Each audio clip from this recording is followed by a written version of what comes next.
À quelques jours du début de l'été, la course de côte de Marchand en Beaujolais retrouvait sa date initiale au cœur du mois de juin, le week-end dernier, pour ce qui était sa 61e édition. Disputée dans des conditions météorologiques parfaites, l'épreuve a attiré un nombre important de spectateurs, mais aussi de concurrents déterminés à performer en catégorie production pour le plus grand bonheur des premiers cités. Une parfaite occasion pour franchir le cap de la mi-saison, car oui, il s'agissait déjà de la 7e manche de l'année. Ayant débloqué son compteur personnel de victoire à Saint-Gueno, c'est dans un tout autre état d'esprit que David Meillon arrivait à Marchand puisqu'il retrouvait enfin à cette occasion un tracé où il avait déjà évolué au volant de la Lamborghini Huracan Super Trofeo, malgré une grosse cabriole en 2022. En prenant la tête dès les essais, le pilote stéphanois marquait l'épreuve de son empreinte et faisait fructifier son avance tout au long du week-end pour s'adjuger sa 2e victoire consécutive, la 2e de sa carrière donc, et envoyer un très fort signal à ses adversaires du championnat production.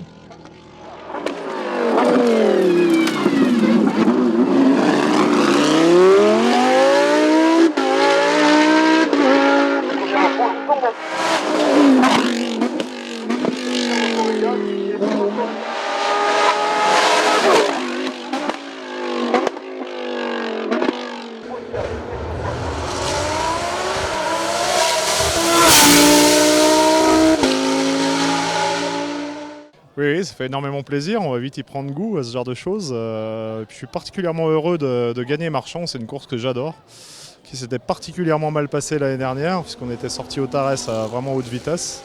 Donc du coup, je suis content d'avoir pu passer au-dessus de ça et avoir confiance pour pouvoir faire les chronos qu'on a réalisés. Donc une belle victoire avec, comme d'habitude, une équipe derrière moi qui me porte et qui me pousse. Qui a moins de mécanique à faire ces derniers temps, donc du coup qui peut concentrer son énergie sur le réglage de l'auto, sur son amélioration, et du coup c'est en train de payer et c'est bien agréable. Malgré un niveau de jeu très élevé et un excellent chrono dans la dernière ascension du week-end, Yannick Poinsignon doit comme à Saint-Gueno se contenter de placer sa BMW M3 E92 en 2e place du classement général.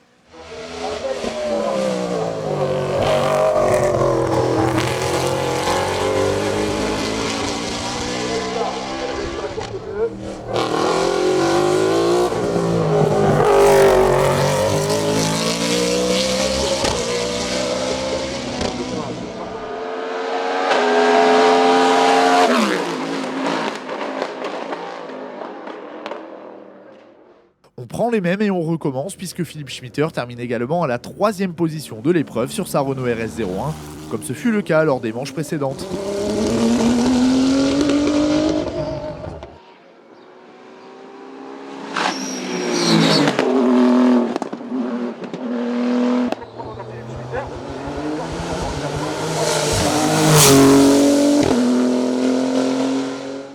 Jouant dans le même rythme que les ténors du groupe N, Moran Katmakoviak en prend finalement la 3e place à l'arrivée au volant de sa BMW M3 E36 et termine meilleure féminine de la catégorie production.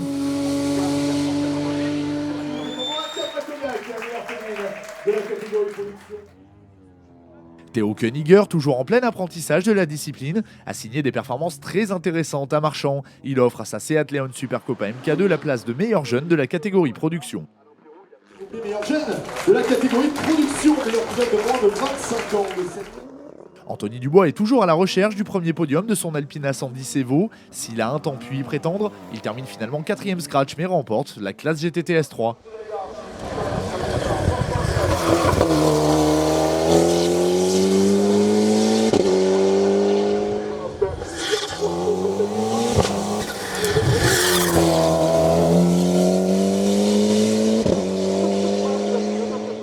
Troisième au col Saint-Pierre, Jérémy Avellaneda place sa Midjet Super Tourisme en 9e position du classement général et à la 2e du GTT S3.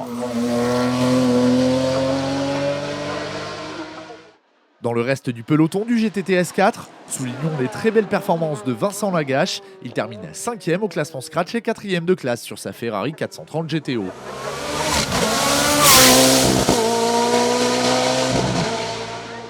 Jean-Marc Gandolfo s'est lui aussi mis en évidence au volant de sa Porsche 991 GT3 Cup.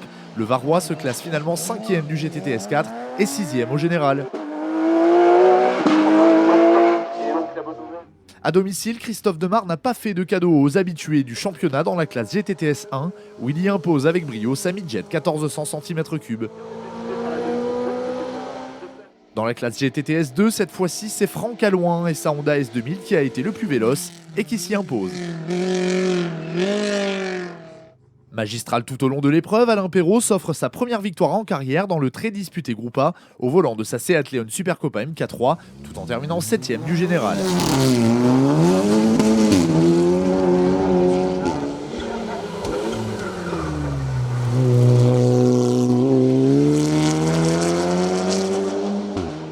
S'il était invaincu depuis Abrèche-Villers, Francis Dozière doit cette fois-ci se contenter de la 2e place du groupe sur sa version Cupra de la MK3, correspondante également à la 8ème du scratch.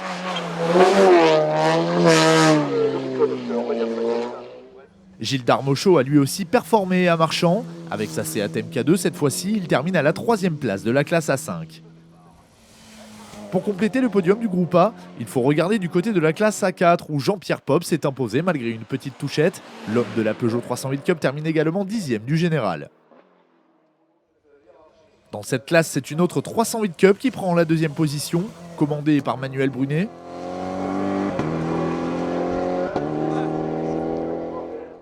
Tandis que David de Raymond complète la hiérarchie au volant quant à lui d'une Renault Clio 4 Cup. Nouveau succès en patron dans le clan du A3 pour Michael Bonnevie. Le jeune homme y impose avec la manière sa Renault Clio 3 Cup.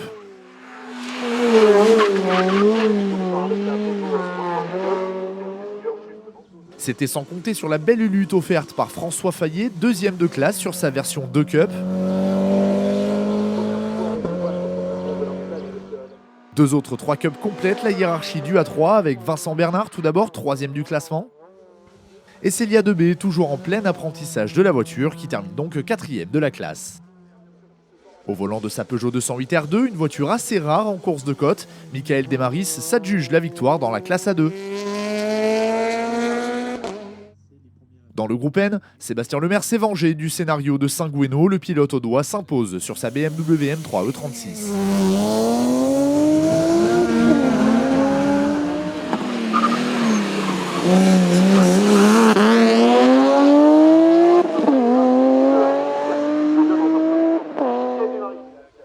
Alexandre Garnier n'a cette fois-ci rien pu faire pour contrer le vainqueur du jour et termine donc 2ème du groupe sur une monture équivalente.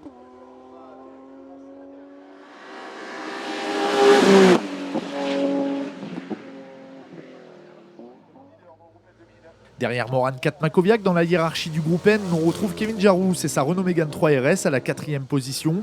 Victime de soucis mécaniques, le pilote auvergnat n'a pu défendre ses chances comme il se doit. Tandis que ses concurrents étaient tour à tour victimes de problèmes techniques, Sébastien Dubuis s'est illustré dans la classe N3 et s'y impose au volant de sa Honda Civic Type R. Une autre Nippon a permis à Jean-Noël Claude Pierre de s'adjuger le gain de la classe N2 cette fois-ci. Tandis que le local de l'étape Daniel Deprel s'impose dans la classe N1 au volant de sa Peugeot 106 XSI. Moins peuplé qu'à l'accoutumée, le groupe FC a tout de même offert une belle bagarre avortée suite à l'abandon de Christophe Poinsignon. C'est donc Patrick Ramu qui y impose pour la première fois sa Sim Camille Turbo.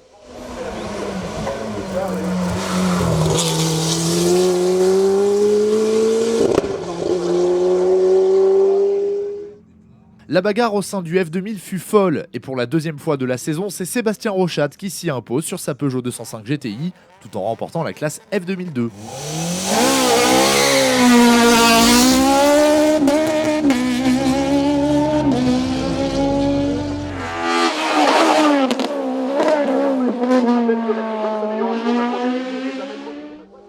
Double vainqueur de groupe en début de saison, Sébastien Delors termine 2ème de classe et 3ème du groupe sur sa Peugeot 206 Plus RS. Entre les deux Sébastien, c'est Ferdinand Loton qui prend la 2ème place du groupe F2000 au volant de sa Honda Civic Type R. Cela lui permet de remporter la classe F2003. La hiérarchie des voitures de 2 litres de cylindrée au sein de ce groupe est complétée par Yannick Valfré, second sur sa Renault Mégane 2 Coupé, ainsi que par Gilbert Pénaud et sa Peugeot 205 GTI, le Vendéen surfant ainsi sur sa bonne dynamique du moment. Déjà vu à Bagnols-Sabran cette saison, le prometteur Pierre Duguin pose sa Citroën Saxo VTS dans la classe F2001. Première sortie en championnat et première victoire en GT Sport pour Dominique Lansard, qui est traîné sa toute nouvelle Alpina 110 GT4. Éric Michon, au volant de sa Ferrari F430, termine deuxième du groupe et creuse un peu plus l'écart au championnat.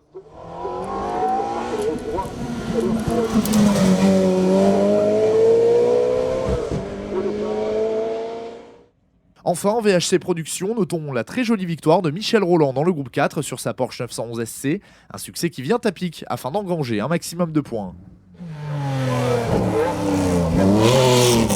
C'est dans le Doubs que les pilotes de la catégorie production du championnat de France de la montagne se retrouveront les 1er et 2 juillet prochains à l'occasion de la 59e course de côte de Villafan-Echevannes, une épreuve ultra rapide qui coïncidera également avec la 8e manche de la saison 2023. David Meillon qui s'impose, Derek Courcillon deuxième, troisième place.